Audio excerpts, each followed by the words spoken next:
The Pacific Northwest is a culinary paradise. Bountiful harvests fresh from the sea, organic, sustainable ranches and farms, and of course, some of the best wineries in the world. Hi, I'm Chef Bob. This is my wife, Lenore, and business partner. We want you to experience the great taste of the Pacific Northwest. Our food is simple and easy, and we want you to join us. Welcome to Chef Circle Northwest. Come on, let's get cooking. How many of you like recipes? Raise your hand. Chef Circle Northwest is a new cooking show experience centered on fresh, local, organic, and sustainable recipes that are unique, delicious, and easy to prepare. Each show is filled with great cooking tips. If there's a tough part of the fish, this back tail piece that propels the fish forward, it's going to be your tough piece. A field trip or two, It tends to be a little bit more spicy and robust. and a lot of fun. So we're like right here on the animal. No disrespect, sweetie. So right here on the animal, right? The loin is on the inside, right? And you can turn around again. Thank you. Okay, but no, I didn't see it. Oh, okay. Take a look. So local, sustainable, organic, synonymous with the Northwest here. I'm at Revolution Gardens, and we're in the beet field. So to my left, I've got some Chioggia, which is known as the candy cane or striped beet. To my right here, I've got some red ace and some golden beets. It doesn't get much better than this. Let me show you what I'm talking about. Let's cut into this, take a look, and you'll see why it gets its nickname candy cane. Look at that.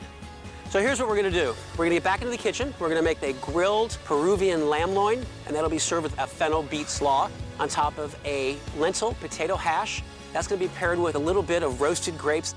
Let's get cooking. Rack of lamb can sometimes be a little intimidating, and my hope here, as is Lenore's obviously, is to make sure that we take that intimidation factor away. We're going to serve this with roasted tom cord grapes. Everything we try to do is try to be local, obviously, but also what's in season, because you know, if it grows together, it goes together. You're not going to make a bad culinary decision or choice if it's all in season. These are Thompson Concord Hybrid. She's added some Arbequina olive oil. By roasting them, we caramelize the sugars, obviously, but we also kind of play with the acid a little bit. We're going to do a little bit of salt first. We're using the cell gris because I love the fact that it dissolves quickly. With a little bit of coriander, my little secret seasoning. And again, you're not going to taste the coriander. It's just going to make everything taste a little bit better. And then Tilla-cherry black peppercorns. All right, this is going to roast in the oven at about 400 degrees for about 7 minutes. So this is the rack. Let me just show you here. We've got the big end of the eye, right? Let me just kind of show that to everybody. If I turn it around, then we've got the smaller eye, right? So what I do is come in here under the fat cap, and you don't even need a knife for this. You get to this point, so what I'm doing is I'm exposing that loin, right?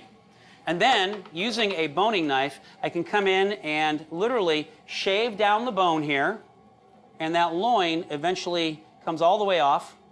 Keep taking it down, and then I have that finished loin. Is that impressive? Come on. I know. Wow, the chef did it without a knife. It was so cool. Yeah, there was a knife involved. All right, so grapeseed oil, again, high smoke point fat. I'm only gonna put a little on this side of the grill because I'm gonna grab a silicone pastry brush, and then we're just gonna move the oil back and forth. A little bit of hazing, can you kind of look? You're actually at a better vantage point, so you have that kind of, yeah, coming off. All right, here we go. Again, this lamb was marinated for just a couple hours. Yeah, check it out, right? Ooh, ah, you know what? A little bit more wine, we'll all be good. All right, going in the middle here. And the first ones that went down are the first ones that are being moved. I'm moving them to the center of the grill because we've now pulled most of that heat up, right? But let's talk about beet fennel slaw. Fennel, julienne fennel. A lot of people don't know fennel, which is kind of a crime because I think it's one of the best things in the whole world. And because I have fennel root or fennel bulb, we're gonna add a little bit of fennel pollen to this. That's gonna be the beginning of this dish.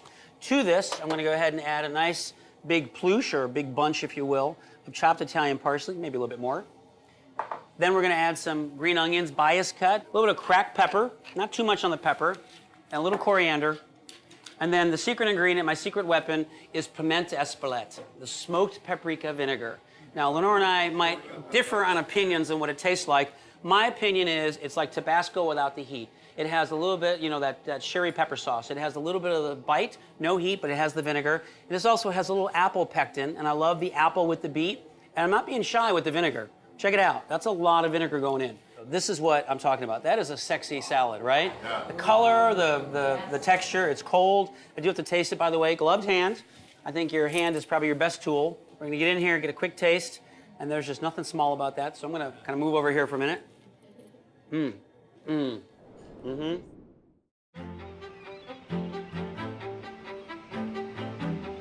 I'm on the docks in Astoria, Oregon.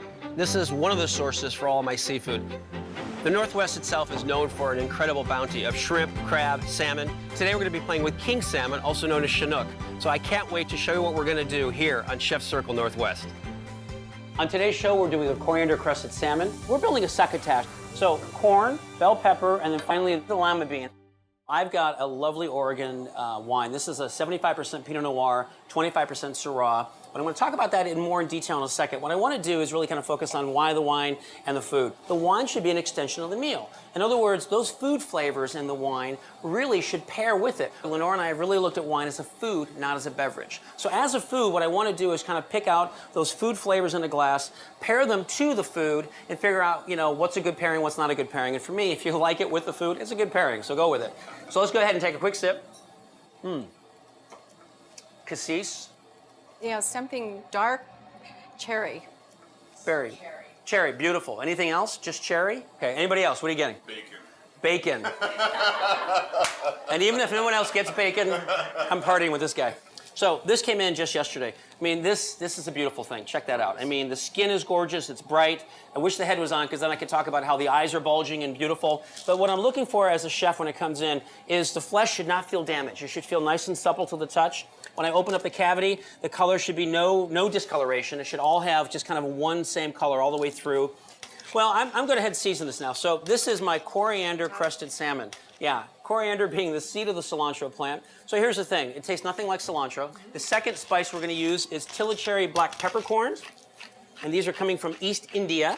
All right, time me a little salt on here. He likes to season only one side so that there's a juxtaposition with flavor as well as texture. All right, a little bit of haze coming in. Oh, and you're cooking it salt side down. We're going to go season side down, and this is going to help with the crust. But this is the other thing. Notice that the skin side, which is now up in the pan, has no seasoning. So as Lenore was talking about earlier, for me, this is all about that juxtaposition of flavor and texture.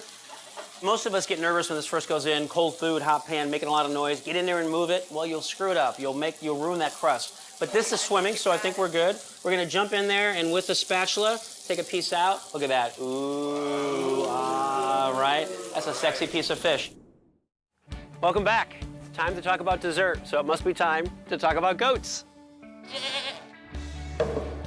Sarah, at one of my favorite local creameries, makes this incredible goat cheese. Fresh and creamy farm style. A lot of folks would use it in a salad, but today it's part of our pan-roasted apple, goat cheese, fig, and hazelnut brittle dessert. One of the things that really makes this baby pop is our brittle. So a couple key components. We've got sugar, and I use a superfine sugar. It doesn't have to be superfine. I like it because it just seems to dissolve a little bit more quickly, and we're going to go in with roughly 1 cup of sugar. On top of that sugar, I'm going to go ahead and add a ½ a cup of water. So it's 2 to 1. Chefs love to play with ratios, so it's 2 parts sugar, 1 part water. We're going to put this on a high flame. So we're going to be here for about, I'm going to say 5 to 7 minutes. Okay, I think we're looking good. What do you think? Looks good to me. All right, we're way past 305 degrees. So I'm going to come over here. I'm going to bring that, would you turn that off for me real quick? Bring this pan over front and center. And I'm going to get a good grip. And I'm going to come down just like that. So you're spreading it out so that it gets nice and thin. Otherwise, it won't be brittle. It'll be candy. Exactly. Nothing wrong with that, but we're going for brittle today. So, you know, at the goat farm, what am I doing there? Those goats produce an incredible milk that's used by Briar Rose Creamery out of Dundee, Oregon. Love these guys. And what I love about them is the cheese. So the goats were cute-ish. I don't know if you saw all about those goats. No. Hey, you stop it. They're little evil goats, I have to tell you. But anyway, they were cute.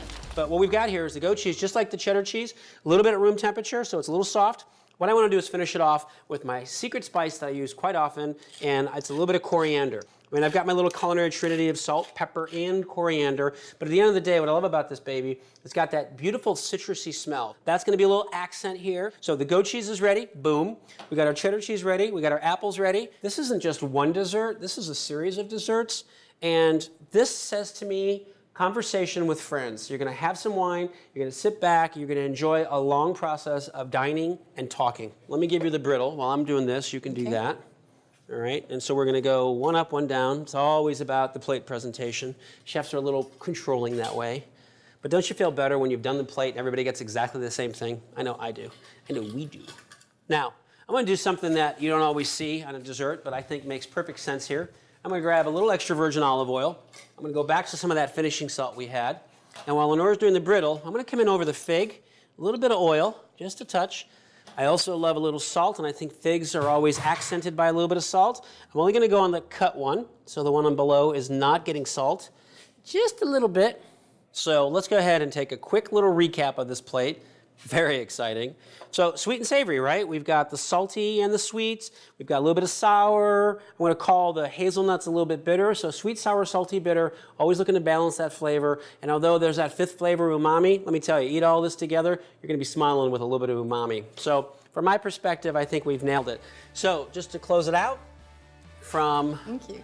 From Lenore and I to all of you, we just want to say, remember, cooking is easy, cooking is simple, and when you make the meal yourself, it's going to be the best meal of the day, I guarantee it. So, from Chef's Circle Northwest, bon appetito.